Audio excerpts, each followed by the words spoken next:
어머니가 보내준 선물. 2년 전 저는 동물의 숲을 구입했었습니다. 동물의 숲이란 닌텐도에서 만든 게임으로서 작은 섬의 마을 주민으로서 삶을 즐기고 마을을 꾸미며 활동하는 게임입니다. 주로 마을 주민들과 교류하고 자연 환경을 만들어가면서 주민들의 요청사항을 들어주거나 상담을 하는 게임이었습니다. 한 달 정도를 잠시 즐기곤 저와 제 동생은 지루해져 버렸지요. 저는 평소에도 부모님에게 비디오 게임을 권했었던 편이었지만 동물의 숲은 부모님께서 쉽게 접하기에 더욱 안성맞춤이었습니다. 저는 어머니에게 집을 골라주었고 어머니는 곧이어 게임 속으로 몰입하게 되었습니다. 어머니는 어린아이와 같은 소아마비 환자로서 경화 합병증마저 앓고 있었습니다. 평소에 쇼핑이나 교회를 가는 일을 제외하곤 밖에 나가지 못하는 처지였습니다. 어머니는 매일 집에서 따분하게 휠체어에 앉아 계셨기 때문에 동물의 숲은 그녀에게 위안을 주기에 충분했으며 많은 시간 동안 플레이하며 동물의 숲에 푹 빠져 버렸습니다. 어머니는 게임 속 집세를 다 갚으시곤 모든 화석을 모으는 등 여러 가지를 즐겼습니다. 어머니께서는 저와 동생이 오래전에 질려버린, 관둬버린 상태임에도 끊임없이 게임을 하셨습니다. 하지만 어머니의 건강 상태가 악화되면서 결국 플레이를 멈추게 되었고 다음에 어머니는 결국 세상을 떠났습니다. 저는 한동안 동물의 숲을 잊고 지내며 1년 반이 넘도록 다시 플레이하지 않았습니다. 그러나 저는 오늘 그 마을에 다시 들어와 봤습니다. 잡초는 이곳저곳에 자라고 있었고 동물 주민들은 어머니와 제가 그동안 어딘가 떠났었던 게 아니었는지 물어보았습니다. 곧이어 저는 저의 편지함을 열어보았고 그곳엔 모두 어머니로부터 온 편지와 선물이 가득 차 있었습니다. 모든 편지에는 같은 문구가 적혀 있었습니다. 널 생각하며 너가 좋아할 만한 선물들을 보낸단다.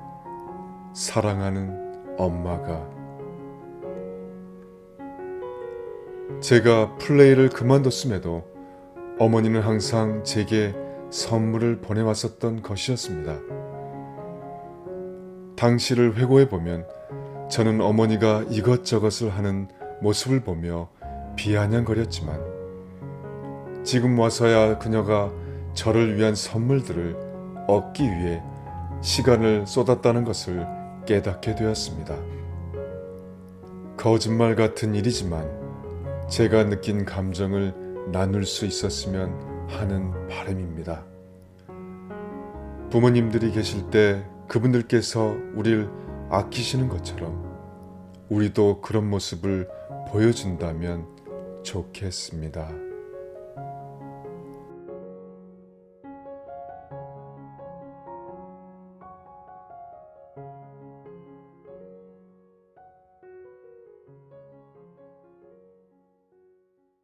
지척에 있어도 천리에 있는 듯. 고유진. 내가 살고 있는 공동주택에는 모두 12가구가 더불어 살아가고 있다. 날이 갈수록 높아지는 고층 아파트에 비하면 낮고 아담해서 단출하게 보이기도 하지만 빠르게 돌아가는 세상과 빠듯해지는 생활만큼 각박한 마음 탓에 같은 층에 살고 있는 이웃과 안부조차 나눌 여유가 없다는 건 이곳도 마찬가지다. 작년 겨울 매일 손수레를 끌고 다니며 폐지를 모으는 위층 할머니의 모습이 보이지 않았다. 언젠가 내가 할머니 이제 폐지 모으는 일 그만하세요. 살만하시면서 왜 그렇게 힘든 일을 하세요?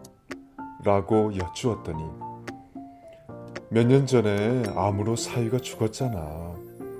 폐지 팔아서 막내 손주 녀석 태권도 학원비는 내가 내주려고 해. 라며 손사래를 치던 분이었다.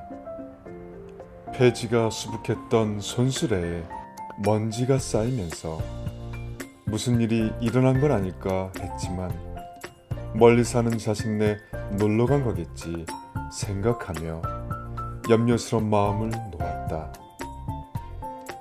하지만 겨울이 끝나도록 할머니가 돌아오지 않자 이웃들이 수소문했더니 내리막길에서 차를 피하다가 넘어지는 바람에 골반뼈가 부러지는 사고를 당했다는 것이다. 오랜 시간 재활치료를 해야 다시 걸을 수 있기 때문에 입원 기간이 길어지고 있다고. 몸이 지쳐게 있어도 마음은 천리에 있는 듯 가까운 이웃에게 무관심했던 나 자신이 부끄러웠다. 계절이 바뀌고 나서야 할머니는 지팡이를 든 모습으로 돌아오셨다. 크고 작은 일들을 겪으며 남에서 이웃이 되고 이웃에서 이웃 사촌이 되어간다는 걸 느낀다. 며칠 전 반상회에서는 눈인사만 하고 지나칠 때는 몰랐던 이웃의 가슴 아픈 사연을 듣게 되었고 인사를 건네도 미소 없이 답하던 그를 마냥 냉정한 사람이라 오해했던 게 미안해졌다. 이제 집 앞에 쌓인 눈을 치워야 하는 고생스러운 일상이 시작되겠지만 이웃들과 함께여서 외롭진 않을 것 같다. 각박한 세상에서 잘 살아내기 위해서는 계산적이고 똑똑해야 한다고 생각했습니다. 하지만 삶은 손해보지 않고 뒤처지지 않으려 할수록 외로워진다는 걸 나이가 들어가면서 깨달았습니다. 따뜻함을 잃어가는 세상에서 우리에게 가장 필요한 건 기댈 수 있는 누군가의 어깨가 아닐까요? 좋은 인연을 기다리며 살지 말고 지금 곁에 있는 사람들을 좋은 인연으로 만들며 살아가는 우리가 되기를 소망해 봅니다. 오늘은 고유진님 지척에 있어도 천리에 있는 듯입니다.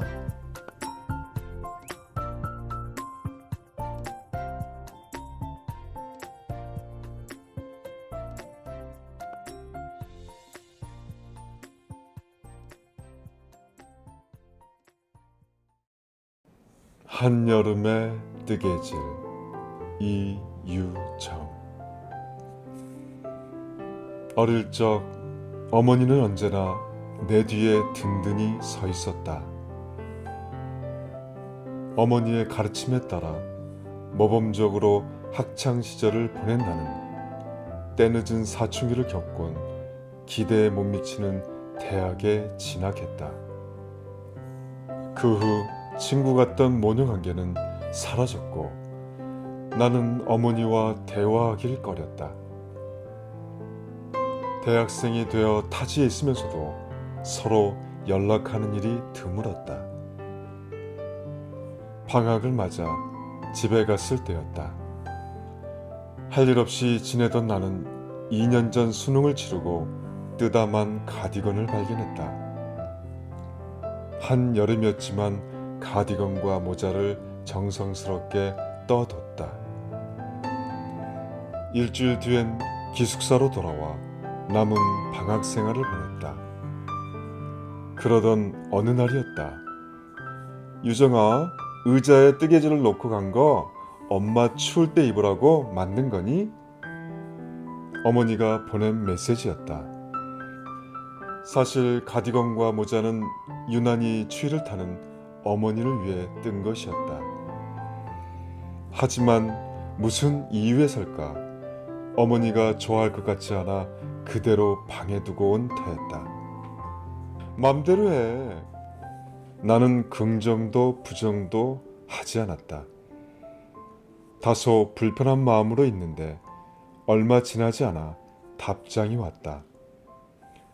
추워지면 잘 입겠다는 말과 함께 하루 동안의 일들이 적혀 있었다. 어머니는 보람찬 하루를 보내라고 격려하며 이렇게 덧붙였다. 유정아, 너가 만들어준 옷 모자 고맙다. 나는 답장 대신 전화를 걸었다. 엄마, 그거 있잖아.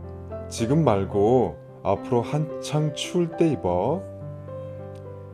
엄마가 대답했다.